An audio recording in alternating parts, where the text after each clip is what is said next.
established with the mission of empowering and leading operations excellence. True to its mission, SIOM has been fueling the industry with operations professionals churned out of its flagship MBA program in operations management exclusively for engineers since its inception in 2005. Owing to its contributions to the field of operations, SIOM has grown beyond laurels of best industry-related curriculum, and it is all geared up towards Industry 5.0 with inclusion of machine learning, artificial intelligence and IIoT. Providing an excellent industry interface, SIOM, now an operational excellence hub, attracts top recruiters for operations-related profiles. SIOM boasts of its alumni presence and recruiters network in top companies across the sectors, be it manufacturing, logistics,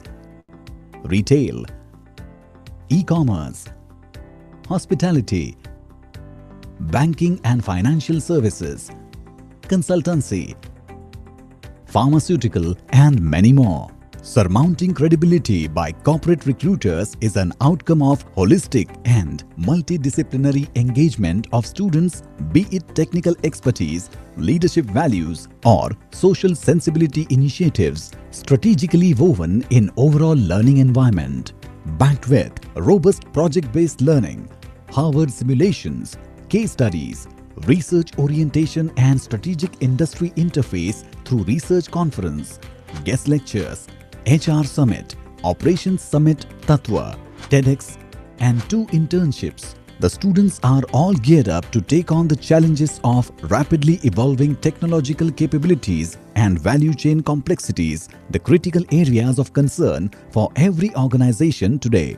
SIOM, with intent of knowledge dissemination, offers corporate training programs, customized certifications and consultancy services in the area of operations. Some of our past and current beneficiaries include multinational corporations like GE, GSK and many more. Connect to us for anything and everything related to operations.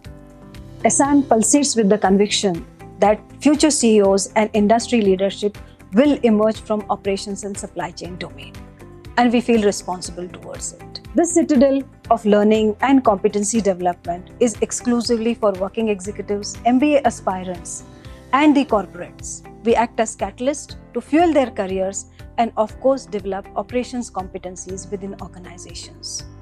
This love for our niche has developed key result areas which will impact your triple bottom lines very, very positively. A perfect symbiosis of industry and academia, SIOM is one-stop shop for everyone who is excited about operations management. I invite you to SIOM not just to fuel your talent supply chain, but also to engage with us on your operations expertise and experiences. Come, let's engage. Connect to the best in operations. Engage with SIOM for operations excellence.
Well, Am I audible? Yes, sir. Please go. Okay. So, good morning, good afternoon, and good evening. I'm Surendra Kansara. So, I'm just starting with this event with the introduction of our institution. So, Symbiosis Institute of Operations Management, Nashik, really takes pleasure in bringing you to this fourth webisode of Editor's Choice. This is a platform for deliberations by editors from reputable journals.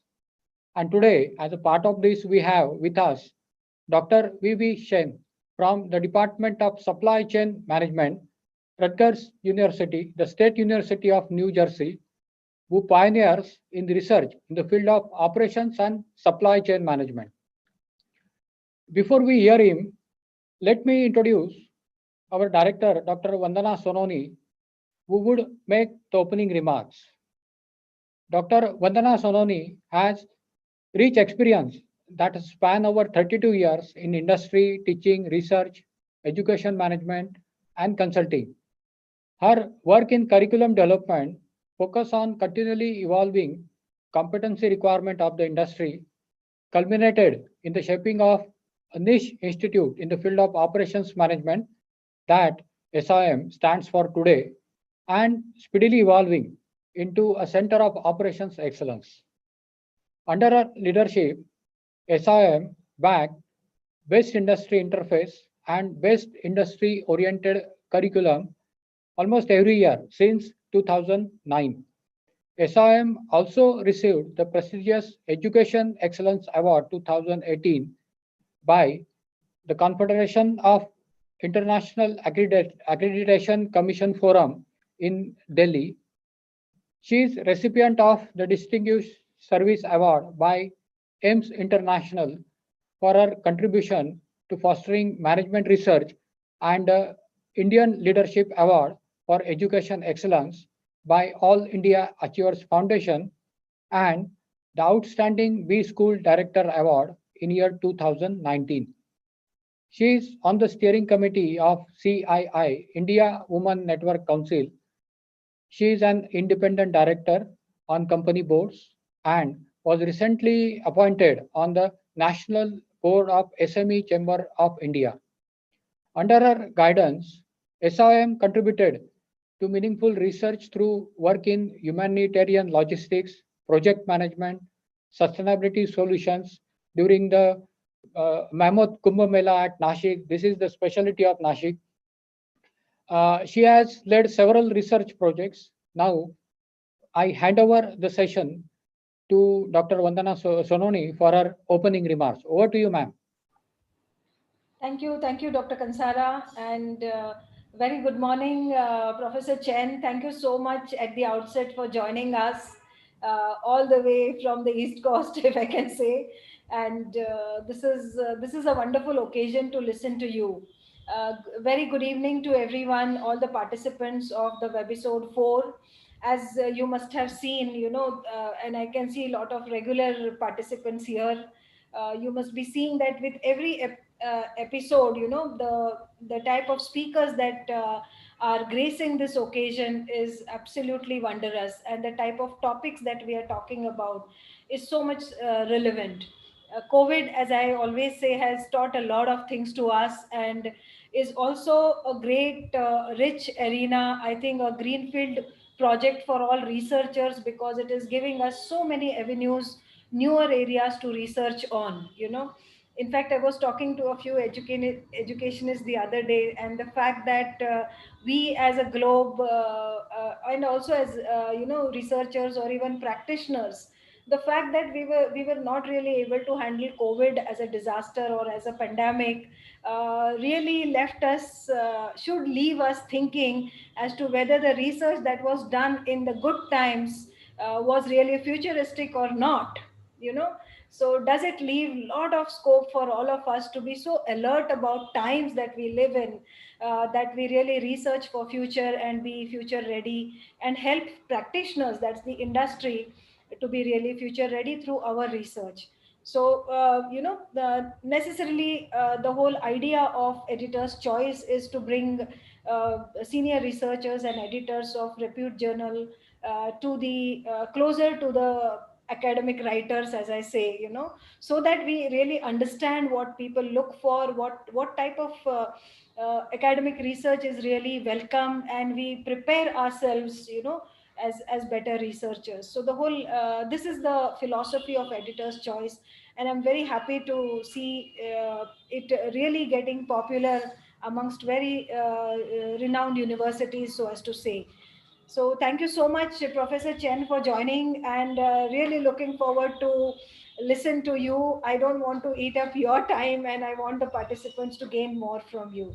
So thank you so much, and wish you all a very, very happy and learning experience. Over to you, Dr. Kansara. Yes, ma'am. Thank you. Thank you, madam, for your remarks. So here researchers always seek guidance to write and publish good research papers. So without any further delay, let me introduce you all our expert for this fourth episode, Dr. Weiwei Chen. Dr. Chen is an associate editor at Rutgers Business Review, then Journal of Simulation, and reviewer of several journals from the operations and supply chain domain in particular. So his interest lies in operations and finance interface. So very unique thing really, as well as supply chain operations, planning and scheduling. He also works on simulation and randomized global optimization methodologies. He has extensive experience working with businesses and public sectors, especially in energy and healthcare, to improve strategic decisions and operational efficiencies using data analytics. His work has appeared in operations research, manufacturing service operations, interfaces, Automatica, IEEE transaction on automatic control, IEEE transaction on smart grid, and so on. Dr. Chen received his PhD degree from the University of Wisconsin-Madison and a MS and BS degree from Tsinghua University, Beijing, China. Before joining Rutgers Business School, he was a scientist at GE Global Research, then solving various problems from GE Energy, GE Aviation, Lockheed Martin, and electric utility companies. So with this small introduction of our speaker today, I just hand over the session to Professor Chen. Over to you, sir. Thank you so much. Thank you, Dr. Kansara, Dr. Sawani, and Dr. Arun Kumar for inviting me to this wonderful series of webinars. I have seen the first three, and I personally learned a lot from the discussions and webinars. So I look forward to have more conversations. Right? So let me try to share my screen.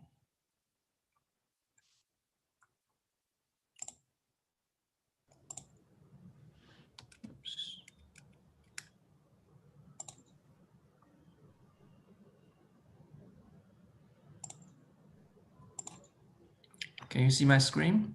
Yes, sir. Yes. We can see your screen. Improving supply chain operations. Yes, sir. Yes, sir. Very good. Okay.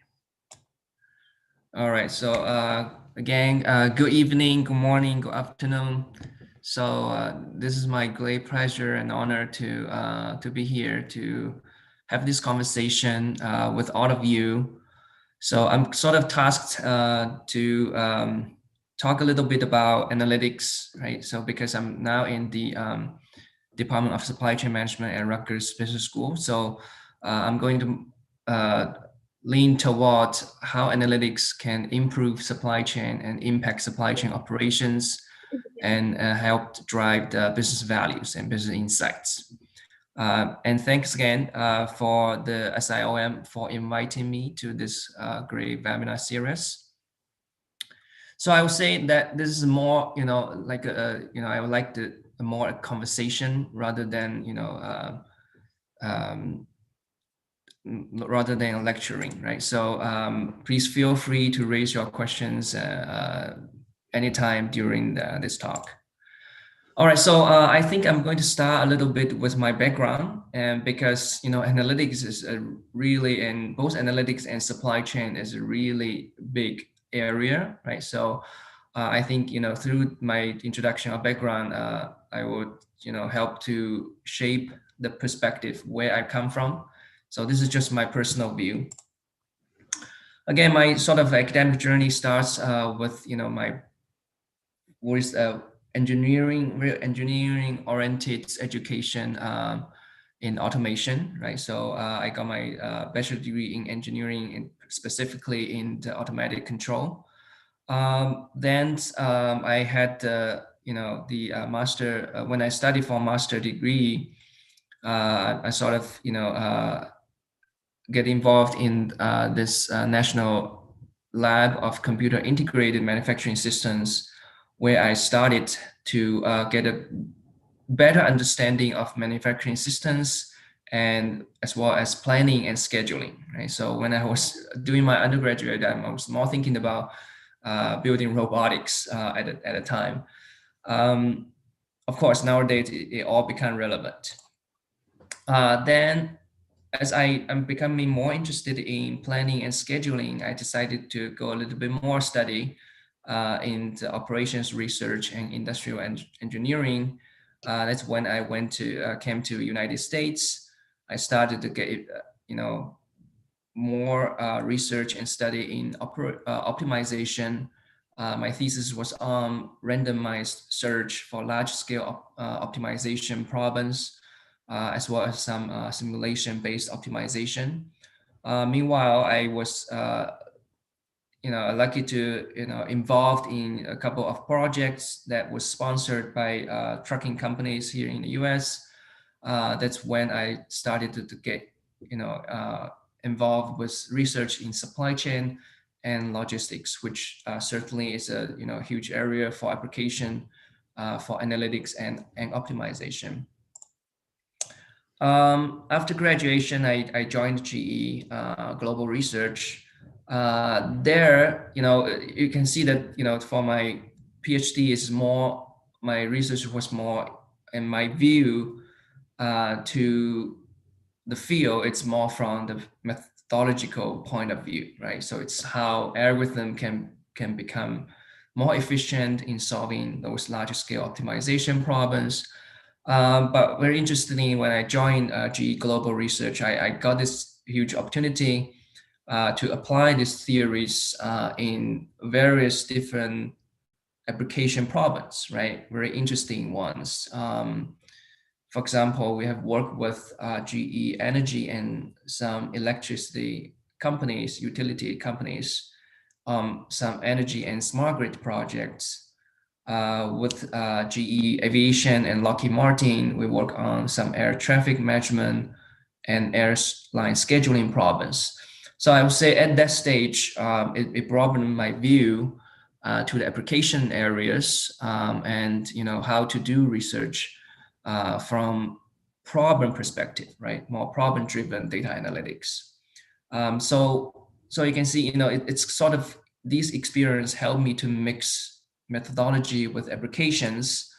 And when I joined Rutgers, when I decided to went back to academia in 2014, then I started to get involved with, through my collaborations with my colleagues, some problems in operations, finance interface, or service operations. So, through this experience, you can see where I'm coming from, right? So this is basically my view to this field is from theoretical point of view, right, and application point of view.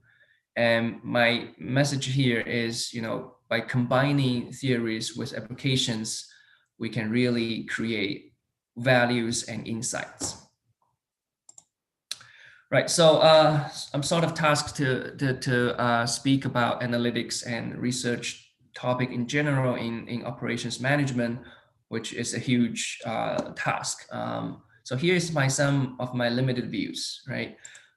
First of all, in terms of research topics, one need to think about methodologies, right? Again, my training in PhD training is more from methods. So we can, solve or tackle problems from modeling perspective, right? Mathematical, it can be mathematical modeling, machine learning,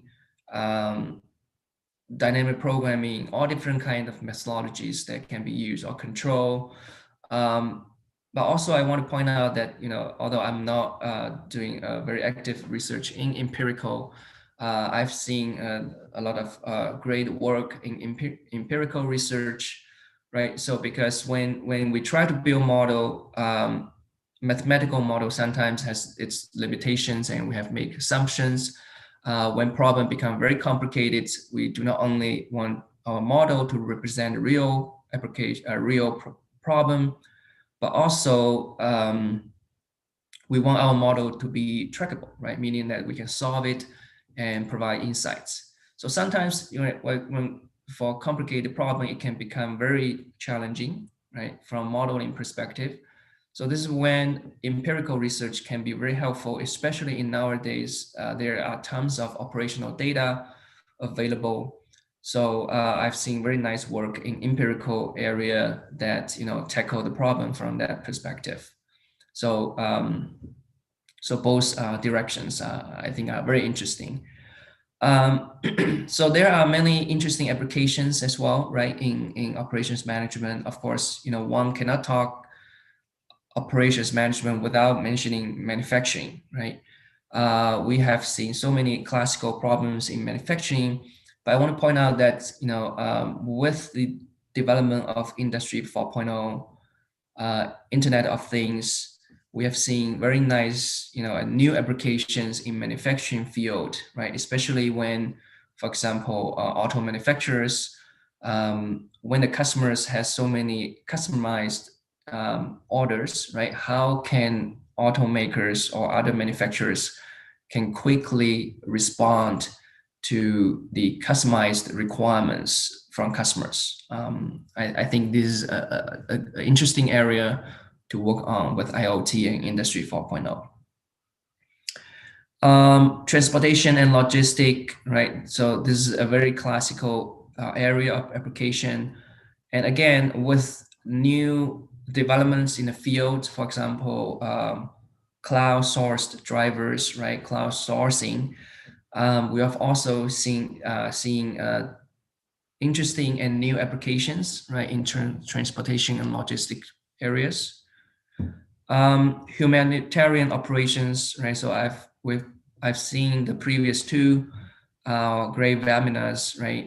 We have speakers talk about supply chain resilience, right? We have experts in humanitarian operations. So these are really important areas to work on. And I think it is an area that are making impact, especially nowadays. We have so much, disruptions happening, and it is really important to consider resilience of supply chain as well as humanitarian operations. And retail industry, revenue management, these are very interesting. Retail industry, one cannot live without retailing, right? So it's making impacts on the daily basis. So a lot of research, great research has been done in retail industry. Revenue management has been popular. Firstly, in airline industry, right? How to, sell the tickets with bigger revenues. Now, it's not only to airline industry, but also, for example, car rental, hotel industry, right? So I think revenue management is also very huge and highly impactful area to work on. Healthcare, right? Healthcare is a huge domain, and I would say that healthcare has attracted a lot of attention in recent years because of its importance and because of its complexity, right? And healthcare and energy, I would say these are two domains that has a very big potential. But working with these two domains are not that not that simple, right? So you should really find domain expertise in these areas to collaborate with, so that you are working on the truly important topic and truly important problems in healthcare and energy. Then there are interface areas, right? So operations has been, combined with finance. I'm going to talk one example in that today, combined with accounting, marketing, information system, etc. So interface areas is a very popular domain that many researchers are working on. And certainly there are many more, right, that I may not cover or I may not be very aware of, but OM is a very big domain. So these are, in my personal opinion, are very interesting topics to work on. So again, how to choose your topic, right?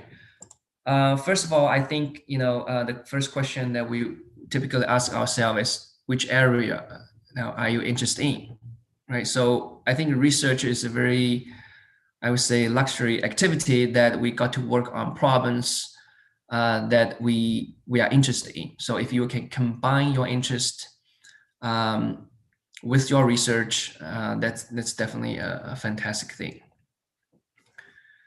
So once you choose your area, right? So you want to certainly get familiar with the domain. Some of you, when you do your PhD study, you already work. For example, if you have worked in industry for certain years, you probably already have the problem that you want to address, right, in your mind. So that's great. That's great.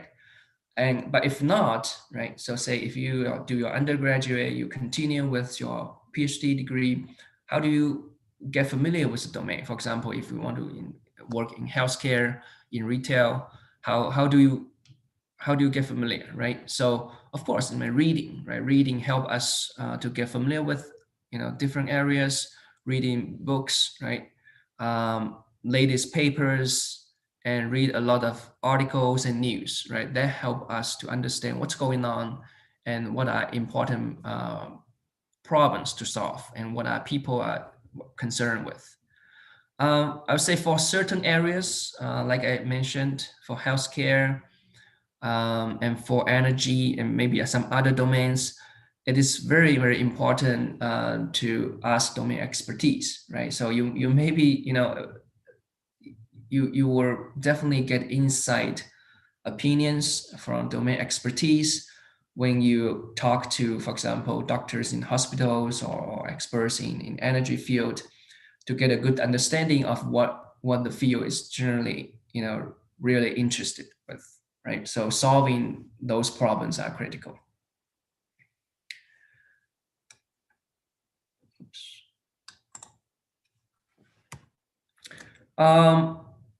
So because my topic is more, data driven or analytical driven, next question, once you get familiar with domain, now you're thinking about, hey, which problem I should solve? Nowadays, it's very important or sometimes critical to have access to good data, right? So at this point, so that's where domain expertise can help, right? So can help to prepare a set of data that we can take a look, we can investigate. So when you solve your data issue, right, now you can start thinking about what problem you are trying to answer. Of course, all that you read, all your conversation that happened with your with the domain expertise, with your point of contact in the domain, as well as your investigation into data, right? Because sometimes data can give us different some insights that people have not thought about, right? So with the domain knowledge, with the papers, the news that you read, with the data that you investigated, now you can start thinking about what kind of problem that we are trying to answer, right? And a very important question to ask at this stage is that, does this problem have an impact, right? So we certainly want to solve a problem that is have a good impact and helping the society, helping people, and helping the companies, right, business. Then, right, so once you select your topic, I would say you're 50% done, right? But of course, then you need to think about how to address this, right? Can I address this problem with the methodologies that I know? Or do I need to study new methodologies? Or do I need to, to learn other methods that can help better solve the problem? For example, if you're a modeler, maybe the problem that you are interested in is not suitable to be, or maybe the mathematical model can be challenging to handle the problem that you are trying to address. Now, at this time, you can decide to study the new domain, for example, empirical work, right? Empirical methods, econ methods, or sometimes, if necessary, you can find a collaborator, right? By exploring your own network, or talking to your colleagues, talking to your friends, and very importantly, attend conferences and workshops, right? So sometimes even when your work is really your research is really a work in progress, don't be afraid to present your work and talk in the conferences, because that's a great opportunity to attract a lot of attention and to attract domain experts to come to your talk and provide feedbacks, right? So once you collect these feedback and suggestions, you take it with you, you do further investigation, further study, and which may lead to a great work, a great publication, or a great work that impacts impact the domain. All right, so I guess this is a very brief view on how to, in general, choose a topic. But now go back to analytics, right? So what's my opinion about what analytics can do? So I try to summarize into three different bullet points, right? So analytics does not have to be very complicated, right? So there are very simple analytics, statistical ones, or maybe clustering methods that many people know, can be also very powerful or useful in solving some problems that with high impact and importance, right? So I'm going to go, of course, my opinion is based on what I read, what I've seen, and what I've done. So I'm going to provide a very simple example on how analytics, right, simple analytics can help to provide baselinings that may not be so trivial to obtain. Right? Of course, analytics can help us to solve challenging problems. We have so many new problems, like I said, with IoT, with crowdsourcing, crowdfunding. There are different problems, new problems that we can address. And sometimes we will need to develop new analytics. Sometimes analytics can help us to, rethink or resolve these problems that, maybe classical problems, but with new constraints, a new objective, or new impacts, right? So either we develop new analytics to solve new problems, or maybe we can use analytics to improve the performance of those not so new problems, right? So again, here I'm going to provide an example. It's a work in progress that's how to combine predictive analytics with prescriptive ones, right? Specifically optimization in this case. And finally, analytics help us to provide insights or drive insights, right? Because solving problems, the ultimate goal is to help business, to help people, to help society. So insights are very important. Here's where, like I said, empirical research come in and help us to understand a lot of things, right? The causal inferences, and things that we may not have, clearly understood, right? So since I'm not doing, a lot of research in empirical, so I do not cover this in this topic. But from my point of view, right? So when you have a big amount of data, a good amount of data, empirical research can certainly help to develop causal inference and help us to understand a certain problem. But what if we do not have sufficient data, right? Say something is new. How do we how do we drive insights, right? How do we provide insights even before this project gets started? Excuse me. Here I would try to provide an example on how can we use theoretical models to help guide the practice, right? Specifically, we're talking about blockchain-based smart contract. How can that help to solve some of the interesting financial problems, right, that firms may be interested in? So here are three of my key points here, right? So provide baselining, of course, solving challenging problems, right? A huge amount of work have been done and are still being done in this field, and also driving insights.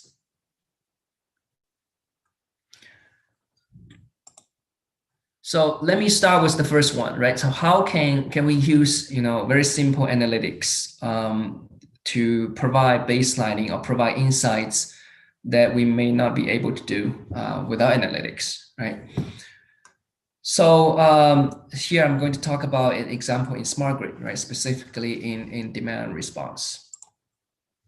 So we all know that so in the United States, the ratio of peak electricity load, right, compared to the average load has been growing, right, about 0.2% every year. So that, in other words, the demand become more peaky, right? So meaning that the people are using a lot of electricity during the peak hours. In order to meet the growing peak electricity demand, utility have to invest heavily, right? In utility company have to invest heavily in infrastructure, right, to support the growing peak, right? And also,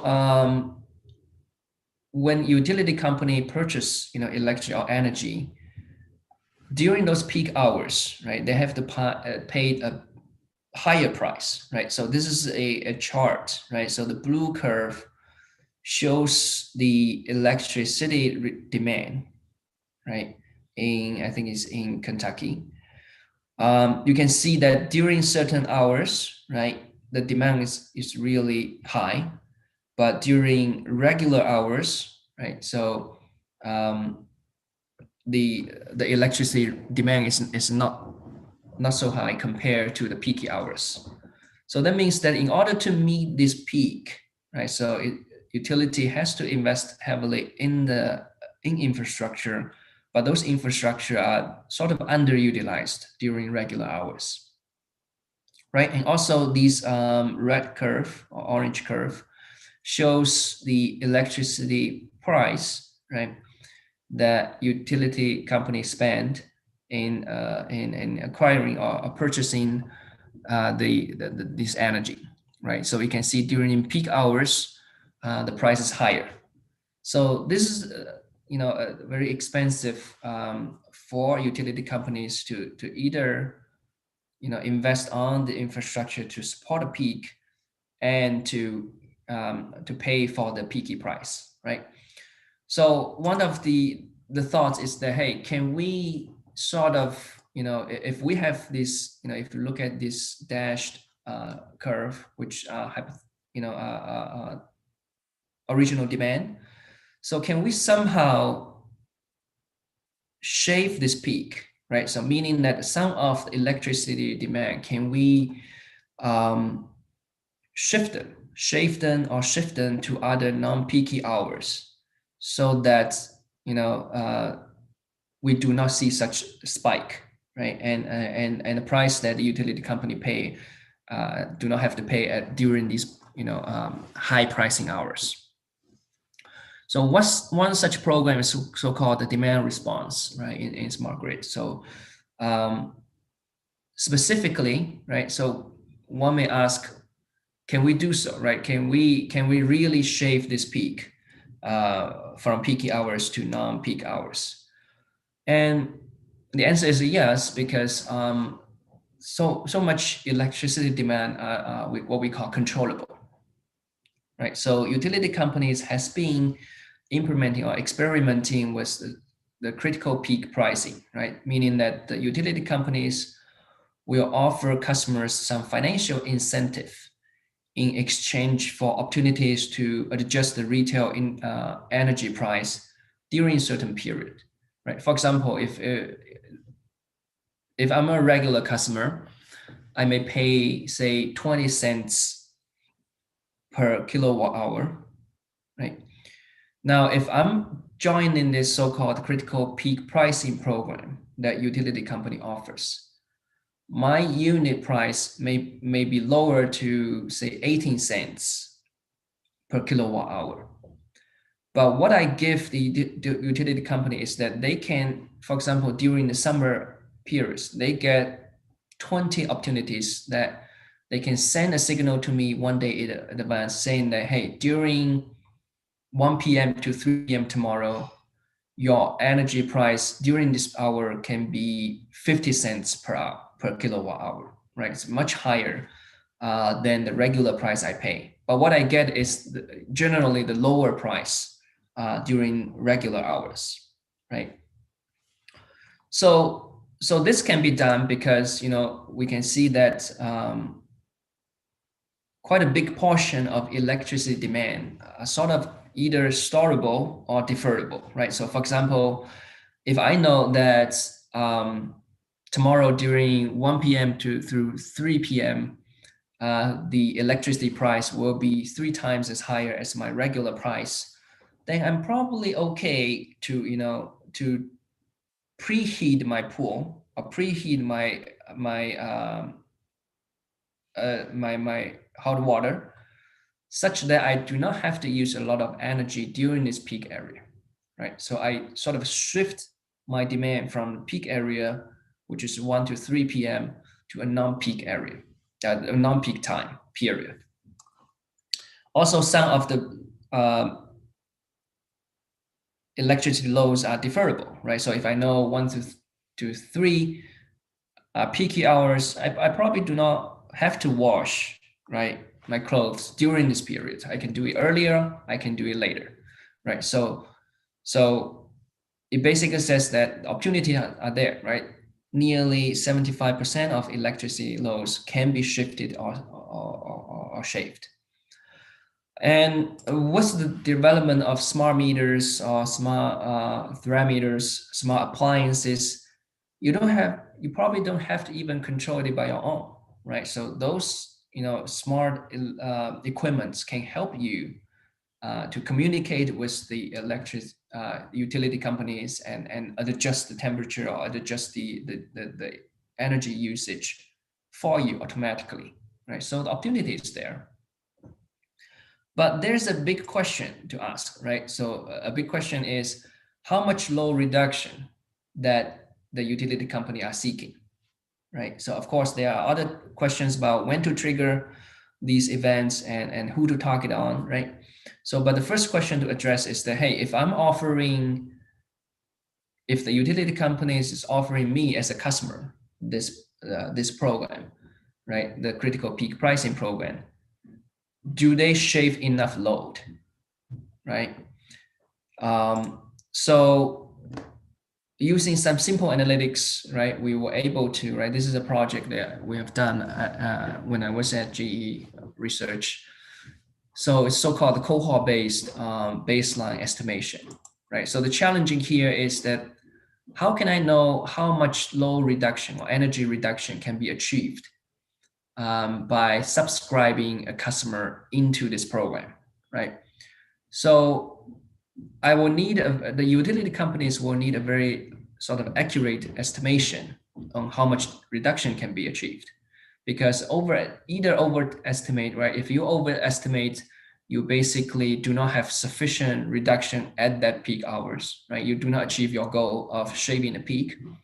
But if you underestimate, right, and you turn out to offer customers a much better price, and you change so that the customer subscribe to the program, the utility company has to pay, sort of a fortune, and in certain scenarios, we also want to maintain fairness, right, to customers.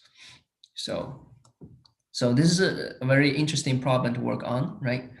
And utility has been using different approaches to estimate such a reduction. For example, they have been trying to find the similar days, right, in historical data and compare my, for example, if after I subscribe to this program, the utility company can look at my today's consumption versus the time when I haven't subscribed and try to do that comparison, right?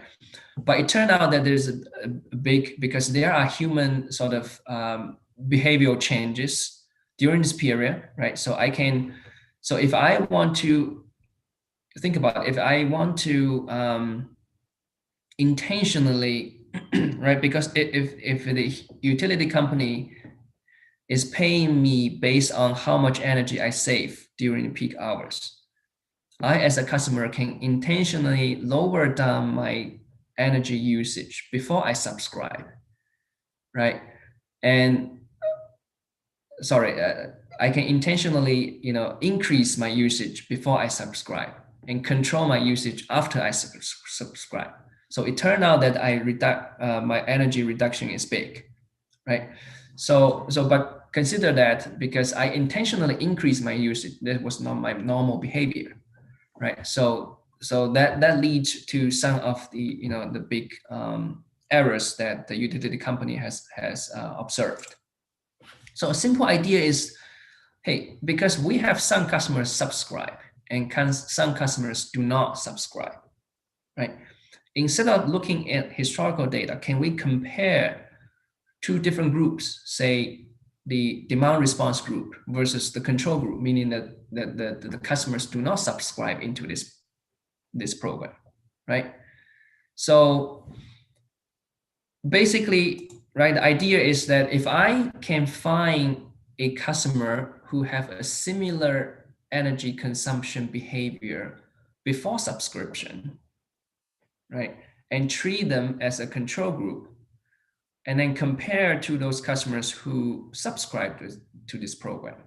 And then the difference that we have here are basically the true energy reduction that the utility company may achieve, right?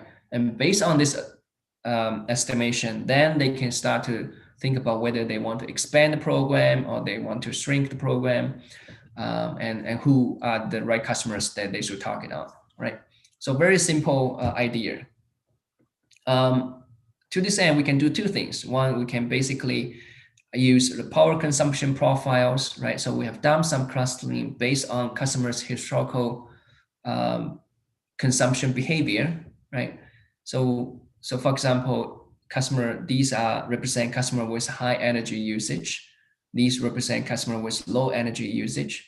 And we cluster these customers into one group, right? And within this group, I have customers who subscribe to the demand response program. I have customers do not, right? And comparing these different groups within the same cluster, right, can give me sort of true energy reduction that the utility company may achieve, right? When a customer newly joined a utility company and do not have too much, historical data, we can also look at, customer demographic data, right? For example, how large your house is. Do you have, swimming pools, right? Or do you have how many people live in the house, right? Of course, this is a very simplified version of the decision tree that I use here, but the true one is much more complicated. But you can see, my point here is that, once you understand the domain and the problem that you're trying to solve, your analytics does not have to be very complicated. It can be as simple as clustering tools, right? That can help us to drive these, to get these results. And the test result on a sudden, a medium-sized utility company in southern US turned out to be very positive, right? So we reported 2 to 8% error rate compared to the traditional approach of 25 to 29% of error rates, and between 90 to 100% of estimation are within 10% of the truth. So this is a very interesting result. But my first message here is that you don't have to look at very complicated analytics, but as long as you understand the domain, understand the problem, it can help you. Even some simple analytics can help you to get in some insights and achieve some very impactful results. All right, my second point is analytics can be combined, right? Or you can develop new analytics, or you can use different analytic tools to solve some challenging problems in a domain. So here I'm going to give an example of how to combine predictive and prescriptive analytics in bike sharing, right? We know that bike sharing has been so popular nowadays, right? So you can see this is a map of the bike sharing systems around the world, right? There's so many of them, and a huge amount of bike. And people, now in urban cities, right, especially big cities like New York City, Chicago, Boston, people like using bikes, right, comparing to other transportation tools. Because, for example, in New York City, essentially you can probably reach from point A to point B much faster using bikes compared to taxis or compared to other transportation tools. And also it saved the environment, it's healthy, you help people to do more exercise. So there's a lot of benefits, and that's why we have seen an increasing number of bike sharing systems around the world. But right, when you decided to sign up and subscribe to these bike sharing services, you may see occasions that when you want to use bikes, there are stations out of service, right? And there's a problem of system imbalance, right, within my bike sharing system, right? This is a historical data set that we sort of pull from the New York City. So this is Manhattan and surrounding areas.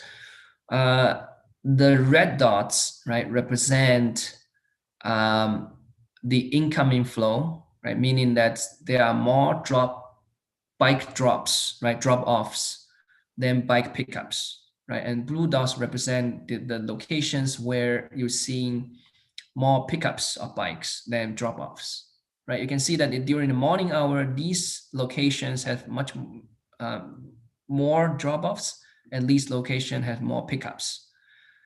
And during evening location, right, the patterns sort of are different. So from this chart, you can see the two imbalance in the system. One is in terms of time, right? Because the bike drop-off and pickup requests are totally different. The pattern are totally different during morning hours and evening hours. On the other hand, you also saw geographical imbalance, right? Certain locations has more pickups. Maybe it's because near the during morning hours it can be near a train station, and the pattern can be reversed. So geographical and time and temporal, right? These are two imbalances that one may have to consider that bring the imbalance to the bike sharing systems. So due to such imbalance, when you decide to use bikes, you may have seen this, right? When I try to pick up a bike to travel from this point A to point B, I may end up finding no bikes, right, in the bike station. Or when you try to drop off a bike, you may find the station is full, completely full, and you have nowhere to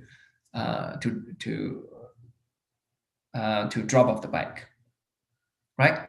So if you have seen this often, that certainly decrease people's interest in using the bike sharing system. So these bike sharing systems typically will have to do a lot of rebalancing operations, right? Meaning that using either big trucks or using smaller trailers to relocate bikes among different bike stations at different time of the day, right? So for example, you probably want to relocate some of these bikes, right? If you know this station has a lot of drop-offs, you may want to relocate these bikes to the station that have empty station, have zero bikes, right?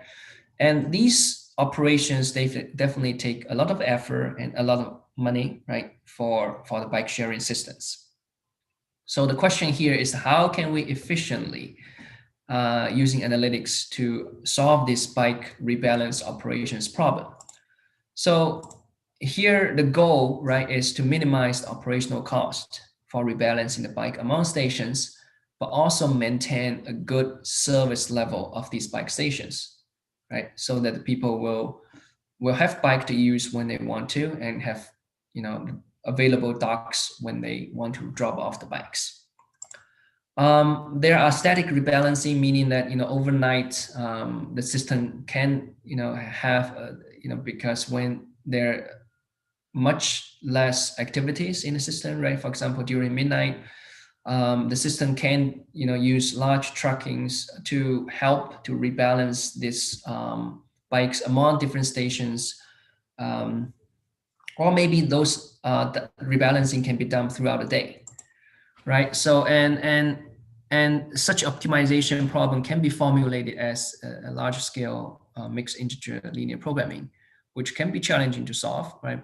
Considering that these kind of decisions will be made in very frequently throughout the day, or maybe once during midnight, but it has to be done very quickly, right? So there are two steps. One is to determine a good rebalancing target, meaning that how many bikes I should reallocate from station 1 to station B, right? To do so, I have to have a very accurate station level demand predictions, right? So if without demand prediction, I do not know how many to reallocate. And the two is how to solve this large scale optimization problem quickly, right? So for both these two objectives, the analytics can help, right? So let's focus on the bike demand prediction for a minute. So it is not trivial, right? Because we know that it has, you know, it depends a lot of impact factors. When we focus on pickup demand, right? It depends on the point of interest, right? Meaning that if it's near a train station or near a coffee shop, you've seen different pickup demands. Weather can definitely impact the pickup demand. And also, you know, you can look into historical demand data and get some insights, right? So one can always develop a sort of, you know, using a machine learning tool or neural network, deep learning, develop a sort of prediction model to incorporate all these impact factors, right? To have a good prediction, or better prediction results. But now there are interesting OM problems exist, right? Not only from machine learning, but also what kind of data that we need to consider, right? Because here we do not consider one interesting effect, right? Which is the so-called demand substitution effect, right? That means, right? So if you look at this simple chart, right? So say if this is a target station that I want to predict, and I can use historical demand to train a neural network to predict the demand. But the problem is that the historical data can contain demand in different conditions, right? So when I say different conditions, if you look at station 1 and station 2, these are two close stations to my target station that I want to predict, right? So here, if say for a day during certain hours, these two stations are out of bike, right? So these two stations, right? They stuck out, right? They are stuck out. Now, this create a so-called demand substitution effect that can potentially increase my demand to the target station, right? So if I have a lot of bikes in station 1 and station 2, my target station may have, say, 10 bikes pickups during 1 to 3 p.m. But if these two stations are stuck out, it may increase my target station to 15, right? Or maybe it does not have an impact, right? So these are so-called demand substitution, or maybe, you know, the customer who want to use pickup bikes in these two stations will just use a different transportation tool, right?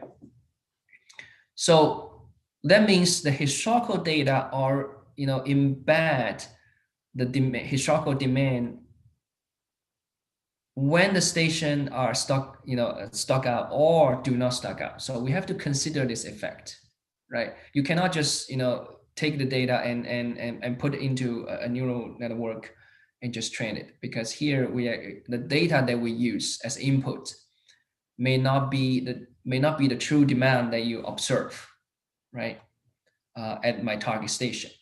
So it can be a very interesting but challenging operations management problem, right? So how do we combine machine learning tools, but also consider, right, the demand substitution, which is definitely a popular OM problem, into consideration, right? So this is definitely, you know, not trivial. I'm just, you know, pointing it out. And further, what we have found out is that the drop-off demand have a completely different pattern compared to pickup demand, right? In pickup demand, these are impact factors, but drop-off demand may not, right? Drop-off demand may have strong dependency on where the bike is picked up and the trip level information, right? So these are a very interesting problem to investigate. So this delivers my second message here, right? So my second message regarding using analytics in solving interesting OM problem is that, you know, machine learning, although they are very powerful, but when you try to, you know, train a model or develop a model to use these machine learning tools, it is very critical or important to consider, you know, some OM consideration, right? OM factors that may not be trivial to address, right? So be careful in using machine learning tools, because it's so powerful, right? You can just throw historical data and train a model and get a result. But we have to ask, you know, from an OM point of view, we have to ask questions, you know, whether it is the right problem or right data to use and the right model to build. All right, so I'm going to skip the this part. So basically here we can also use some analytics tools to solve large scale optimization problem quickly. But due to the time, I'm going to skip this. Okay, so the last one I want to say, speak briefly is that when we do not have a lot of historical data, we can still build some theoretical model to help understand the system better, right? So in particular, in this case, we have, you know, a blockchain-based smart contract, right? So the idea, you know, blockchain has been so popular nowadays, and smart contract can definitely help, right, us to better execute the contract, right, to increase the visibility of transactions, to enable sharing of product information, encourage, you know, and create trust and collaboration, and reduce monitoring or auditing cost, right? And from operational point of view, in supply chain, right? So smart contract, although it's and blockchain is, although it's a sort of a IT oriented problem, but from supply chain point of view, we may ask, you know, operationally, how does smart contract or blockchain affect supply chain operations, right? In this case, I would say by implementing smart contract, that means that we can have a faster receivable collection, and maybe we can reduce the replacement lead time, right? And financially, right, it can reduce monitoring cost, right? there's a well-known moral hazard, and also reduce transaction cost in terms of the internal capital market efficiency. So the research question here related to the blockchain-based smart contract is that when we adopt, right, when a firm try to adopt smart contract, how much does the adoption of smart contract can impact the financial performance of the firm, right? Does that lead to higher profit, right? We know that blockchain is definitely a good thing, and smart contract is definitely powerful. Does that necessarily, right, lead to a higher profit? Or does that necessary reduce the working capital that is required, right, by the company? So from this end, we can definitely consider, a hypothetical or theoretical model, right? Because every business cycle, basically you have some money in your treasury, you convert them, right? You use money to convert them into products, right? Either acquire materials or producing, and then you sell the product or goods, right, to customers. And once you collect the money back, now you can reuse this cash in your treasury to do the next batch of replenishment or procurement, right? So from this end, we can develop a sort of queuing model, right? So as a cash conversion system, you can see that if I have certain money in my treasury, right, as a cash or as a credit, once I can convert them into inventory, once I sell them to the customers, right, I may collect the money back, but with a delay, because company may take 30 days or 60 days to pay me back, right? Not until I collect this money as a cash, I cannot, start my next batch of replenishment. So this is a financial operations right here intertwined with the inventory decisions, right? So now I'm not going to go deep into details into the problem, but basically we can model this as a closed queuing system and do some interesting model development here. And then using the theoretical model that we develop, right, we can run some experiments and get insights, right? So for example, this is an example of a low margin commodity market, right? So, and based on our theoretical model or queuing model that we developed, we can run some experiments, and here it basically shows that if you increase your replenishment rate by adopting blockchain, right? If your replenishment by adopting blockchain, if your replenishment rate is faster, right, than your original replenishment speed, then I basically can increase my net profit rate by about 5%, or maybe 7 to 8%, right? So of course, this is the estimation based on assumptions that we made, but it basically gives the company or the firm some sense on how much saving or how much profit that you can have.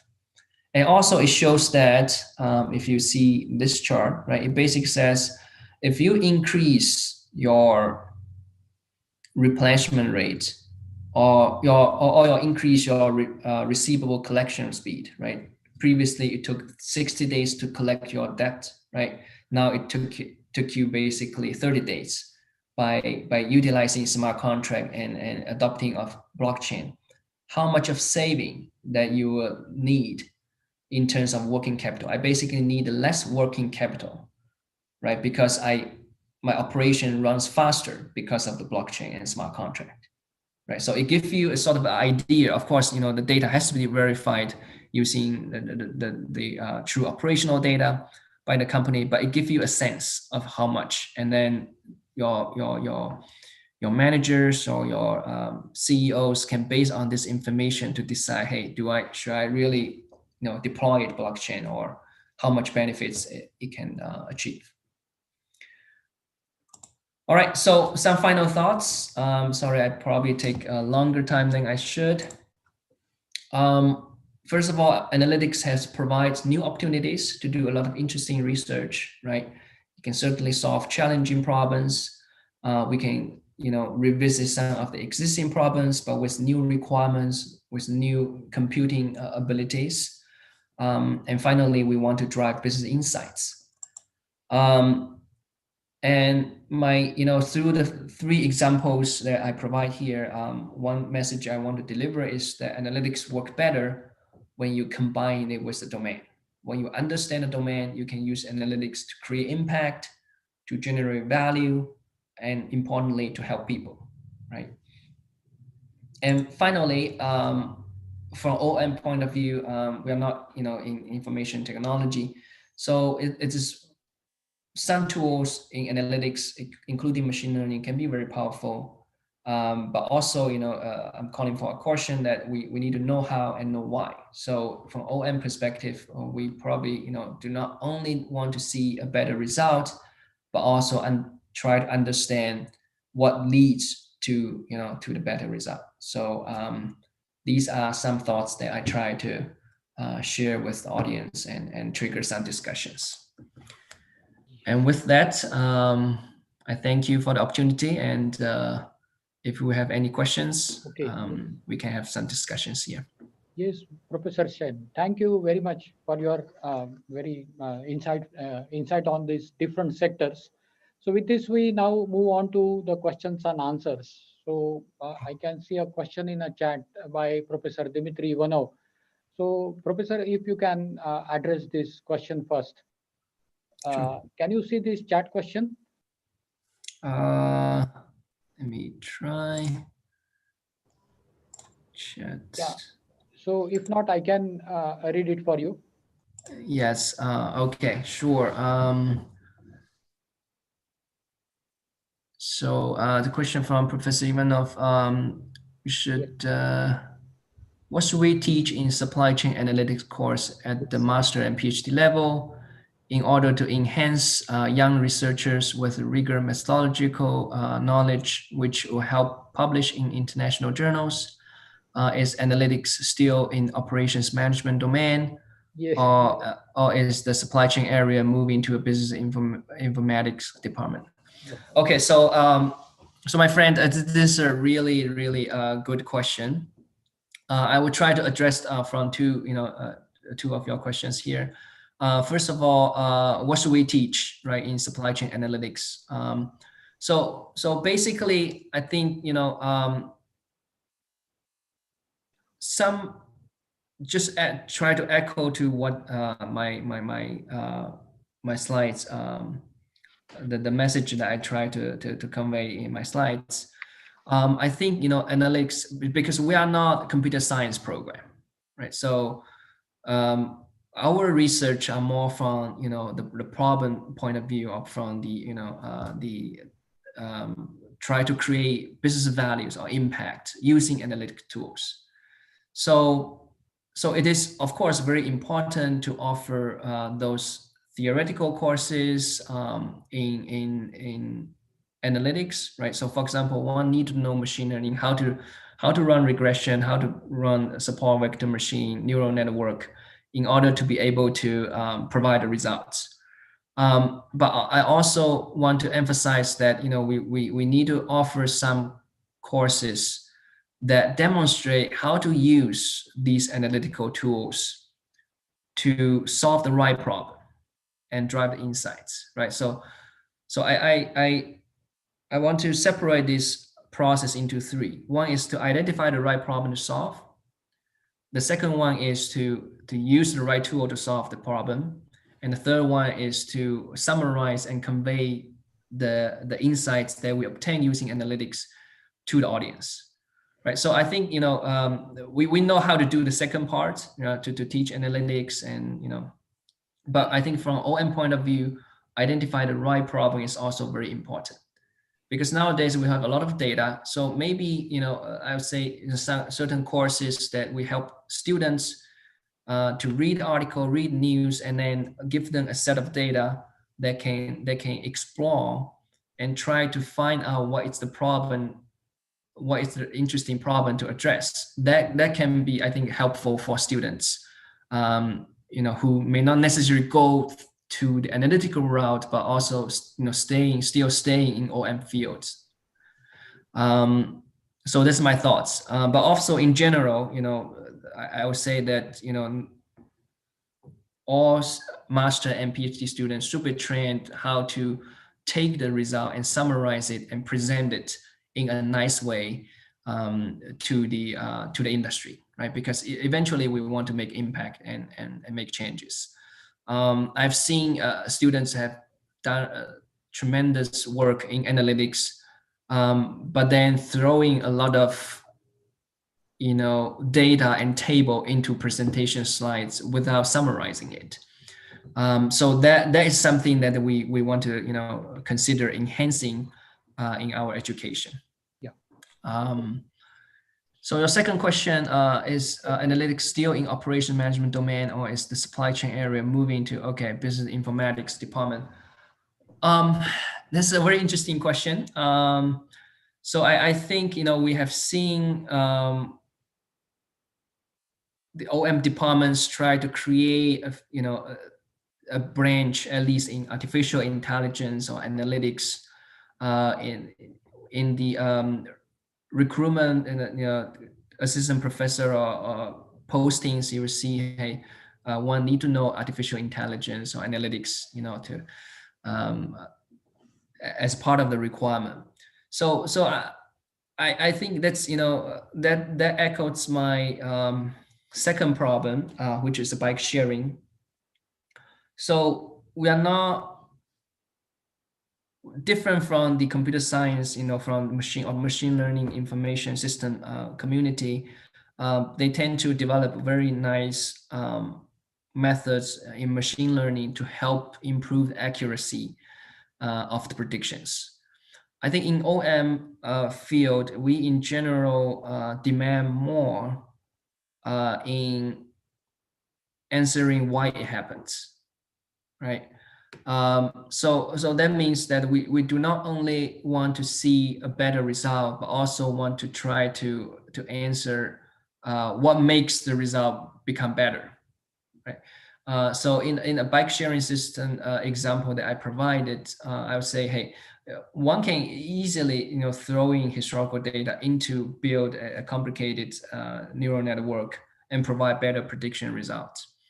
But from OM perspective, I think there are also interesting questions that we can try to address and answer, right? For example, how do we incorporate the consideration of demand substitution, right? Which was a marketing concept, into this prediction model and into our optimization problem, such that we can solve a sort of a slightly different problem, right? It is more goal-driven. Okay. I hope that I answer part of your question and trigger more discussions. Thank you, Weiwei. Thanks a lot. Very insightful talk. Thanks. Yeah. Thank you, Professor. So with this, I move to next question, and with this next question, I'll allow one more. Fine. So the next question is, sir, if you can share with us your experiences as reviewer with annals of operations research, which can be really great learning for all academic writers like us. So please share your experiences as reviewer with annals of operations research. Sure. Thank you, Dr. Kansara. Yeah, so we have all been reviewing for different journals, right? OR, computing journals, and annals of OR, and different journals. So I've seen, a recent trend that more and more papers are combining analytics with interesting OM problems that submit to the journals. So I would say, as a reviewer or as an AE, typically one will look at three different things. One is that is this problem an interesting one to address, right? Does it make a good impact? Two, does the analytics tool or whatever tool that I use is the right one to choose, right? And three, is the result provide a right insights or useful insights to the field, right? So I would say typically some journals has different emphasis. We have seen journals emphasize more on the business insights part. We have seen journals more on the methodological part. but without, I would say all journals will focus on, will like papers that address interesting problems. So I would say, first of all, identify an interesting problem to solve, right? That immediately give a reviewers or AEs a very good impression of the paper that they are reading, right? And it is very important to write introduction and as well as the literature part, right? So basically, you need to be careful in addressing, what has been done and what you contribute to the field. And typically, the first introduction part, it shouldn't be a summary of what you have done in the rest of the paper, right? It should basically provide an incentive for the readers, for the reviewers, for the AEs to keep reading, right? Because if you do not have a good incentive, then immediately reviewer may have a negative, feeling, and will credit less for the remaining part of the paper. So I'd say, definitely have an interesting problem, first of all, and then have a good writing on the introductory part of the paper.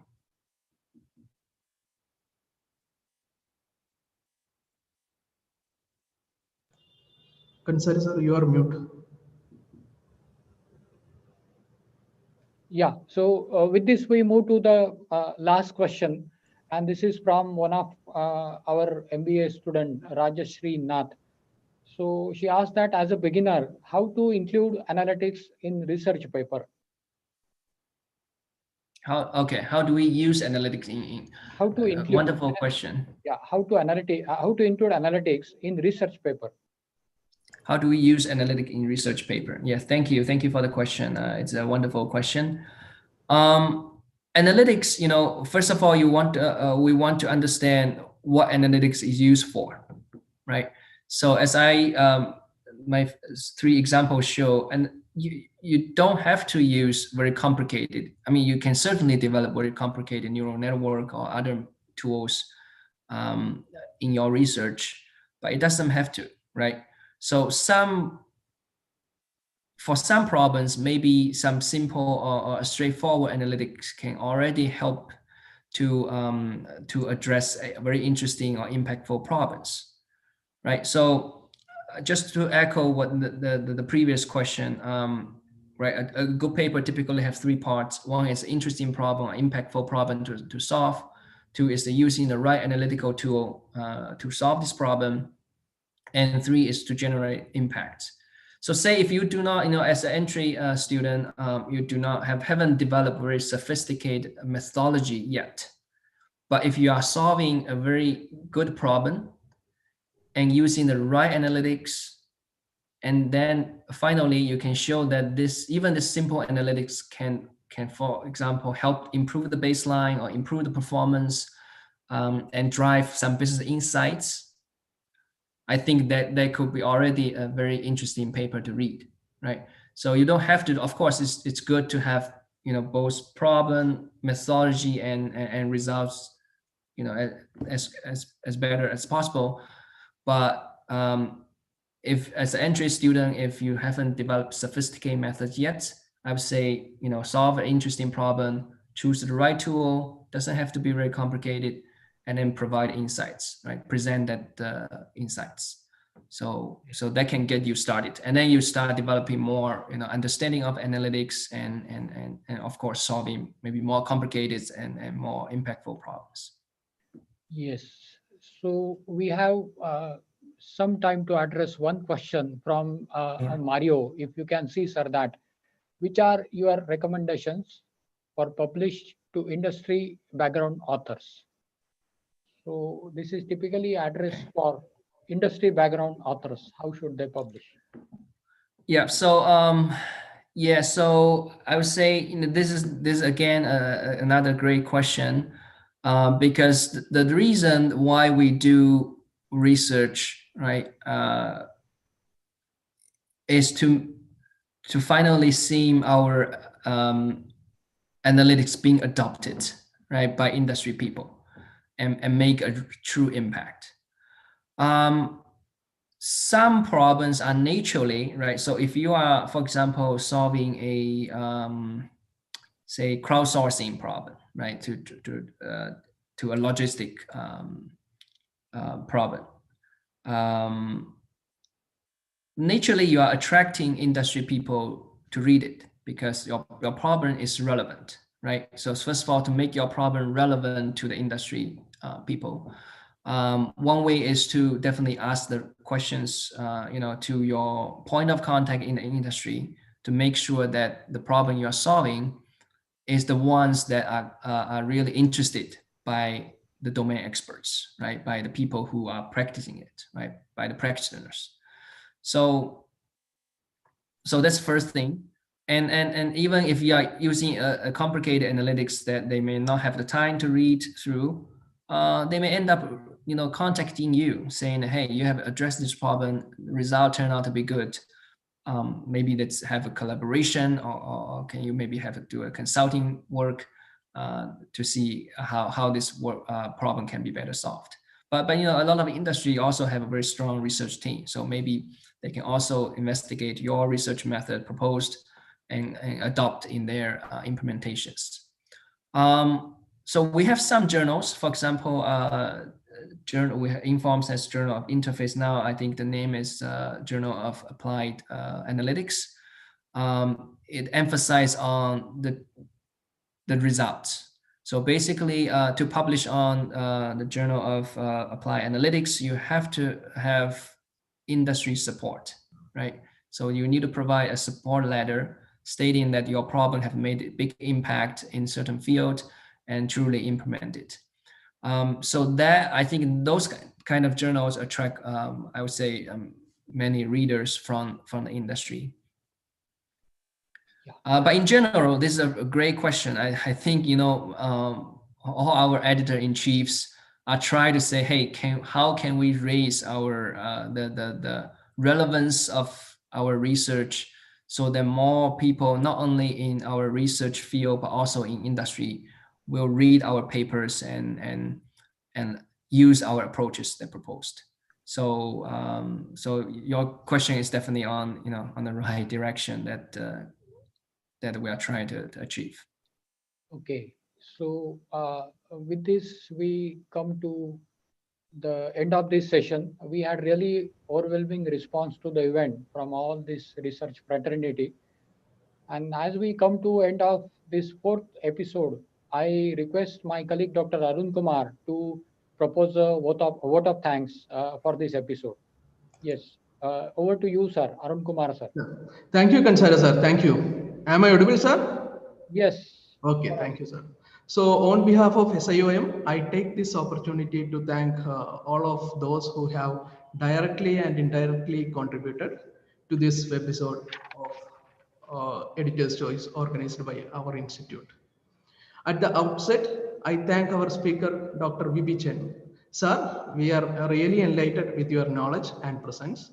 We are thankful to our director, Professor Vandana Sanwane, for her motivation and continuous support. She is supporting me continuously and our team. So to make this episode come into reality. Then special thanks to my students as well as research committee, faculty and staff for their unflinching support and coordination. And our heartfelt thanks to all participants who are connected virtually with us. And before ending today's episode, I would like to announce the speaker for next webisode 5. The speaker is Professor Charbel. He is Global Chair Professor at LIBS, and he is Associate Editor of Journal of Cleaner Production and Associate Editor of Sustainable Production and Consumption. With this, we move to the end of today's episode. Thank you. Thank you, Dr. Chen. I will connect with you. So I need to discuss more things. I have so many questions. So because of this time, we are not able to connect. I will keep in touch with you, sir. Okay, ma'am. Okay. Thank you. Thank you so much for hosting a wonderful webinars. And sorry that I probably, spoke a little bit longer than I should, but, feel free to email me and, Yes, have definitely. conversation, LinkedIn, whatsoever. Because we are We can connect. trying to work on supply chain finance as well as analytics. Madam knows, Madam as well as myself, we are working on some supply chain finance. We already prepared some review papers as well as some analysis also. We are trying to move forward with by using some analytics in DL, ML, etc. By using that type of tools and techniques, sir. So we will keep in touch, sir. Fantastic. Thank you. Professor Chen, there are a few questions in the chat. Maybe you can take a look at it and maybe later, I'm sure people would like to write to you personally. And to all the participants, Professor Chen has already shared his email ID. Please feel free to connect with him. I have seen a lot of around 2-3 more questions here, but because of lack of time, we'll not be able to, take that. But thank you so much, Professor Chen, once more for having sharing a great learning experience with everyone. Thank you, Dr. Somani, and thank you, SIOM, for this opportunity. Thank you. Keep in touch, sir. Okay, sir. Thank you. We'll stay connected. Okay. Thank you so much.